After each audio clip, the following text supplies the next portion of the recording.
salary increase, we can determine if this workplace is going to be toxic. And we're not necessarily judging them based on how much money they give us, but more how they handle the negotiation. Obviously, if they're flexible on salary, it shows they might be flexible and a great place to work in general. If they can't go up, but they're very apologetic and understanding that you negotiated, that's still a good sign. But if they're hard-nosed and selfish during the negotiation, guess how they're going to behave when you're on the job. Obviously, don't try this if you're desperate for the job, but it's a great idea if you want that win-win situation. Here's your negotiation script.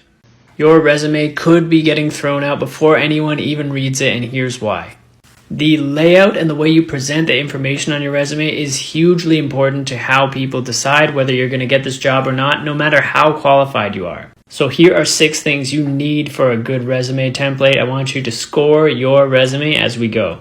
Number 1, we want a nice clean layout with plenty of white space. 2, stay away from text boxes. 3, we need branding, things like a headline, areas of expertise, career highlights. 4, we are going for a mix of professional and eye-catching. 5, we want unique looking but easy to navigate. 6, we want to stay away from images or graphics that are going to mess with the ATS scanner's ability to read the resume. If you need to upgrade your resume, check out my professionally designed free and premium templates linked in my bio. And remember, you deserve a job you love. So why did you leave your last job? I would say incompetent leadership and just a general desire to stop hating my life. Perfectly understandable, but we do have those problems here as well. Next question, why are you passionate about selling dental supplies? Oh, I'm not. No one is. I just got a job doing this 20 years ago, and I have completely pigeonholed myself into the industry. Oh, same here, actually. So why do you want to work here? I don't want to work here. I don't want to work anywhere, but I do need money, and you have money, so I will work here if you give me some of the money. Well, we won't be giving you as much as you think, and we will consistently raise your targets and lower your bonuses every year, but yes, you will get some of the money. And I'll begrudgingly accept that. Everyone does. Last question, what is your biggest weakness?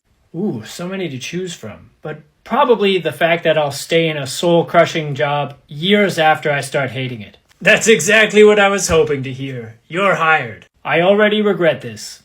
I applied to 118 jobs over 8 months before I finally landed my first full-time professional role out of grad school. In that time, I got 35 first-round interviews, 15 second-round interviews, 7 final interviews, and 3 job offers. My biggest obstacle during this time was that I needed a work visa, but my second biggest obstacle was getting over the feeling of rejection that was coming so often in this process. Because 118 jobs sounds like a lot, but over 8 months, that's only 15 jobs a month, which is only 1 job every other day. But because I was so run down by the continuous rejection, whether that was not hearing back or not moving on in the interview process or getting to the final stage and not getting the offer, or in my case, a few times getting a job offer and then having it revoked because you needed the visa. This just really wore me down in the process, which is something we all go through. Like, I swear I was getting a stomach ulcer at one point, waiting to hear back after this one final interview.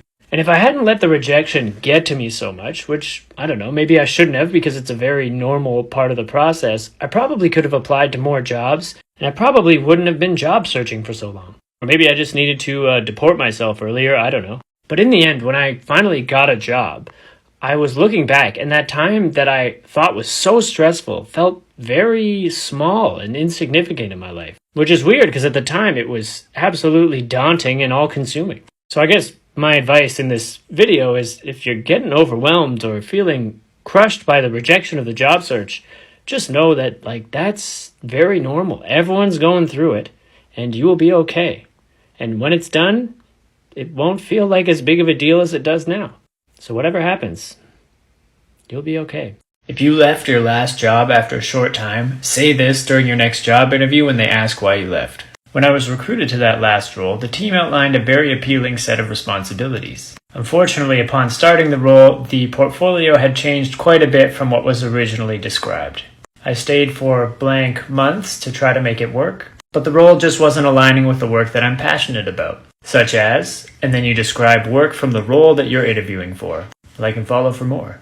These are the 4 worst things you can put in your resume. Hiring managers are not going to hire you if they see these in there. Number 1, an objective statement. Hell no! This is one of the easiest ways to show your age. Number 2 is soft skills. I hate to see these. They are such a waste of real estate. Problem solving, communication skills, diplomatic, professional. These are not useful for your resume. Stop it. Number 3, references available upon request. Another great way to show your age accidentally. This does not belong in a resume. And finally, again, speaking of ageism, anything more than 15 years ago should probably not be in your resume. Yes, there would be an occasional exception, but most of the time, no. Hiring managers hate seeing bullet points in your resume. If the bullet point is just a description of what you did, this will not get you a job. They want to see what you accomplished in those bullet points. So you need to write badass bullet points which contain 3 things. Number 1 is action verbs, like these.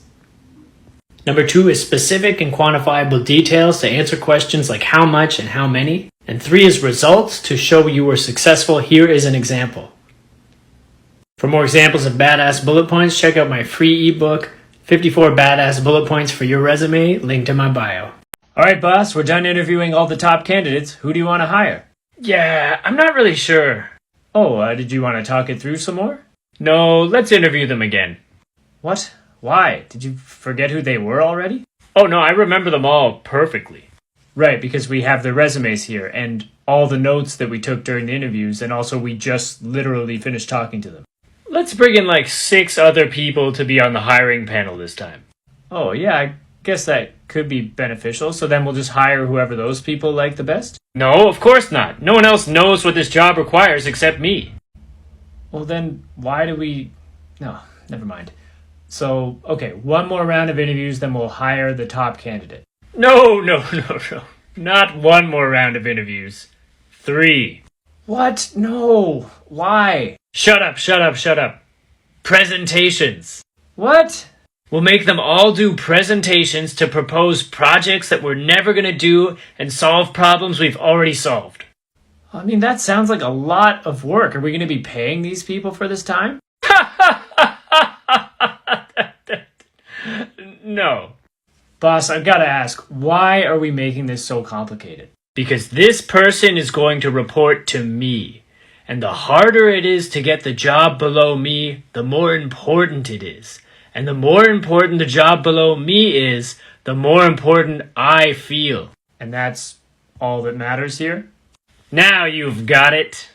Recruiters do not have time to read your entire resume. If you want to impress them, you have like 5 to 10 seconds to at least get in the maybe pile. So I'm going to show you a trick to get into the maybe pile within those few seconds, and this will also help with ATS scanners because we're going to keyword our resumes perfectly. So the first question a hiring manager asks when they look at your resume in the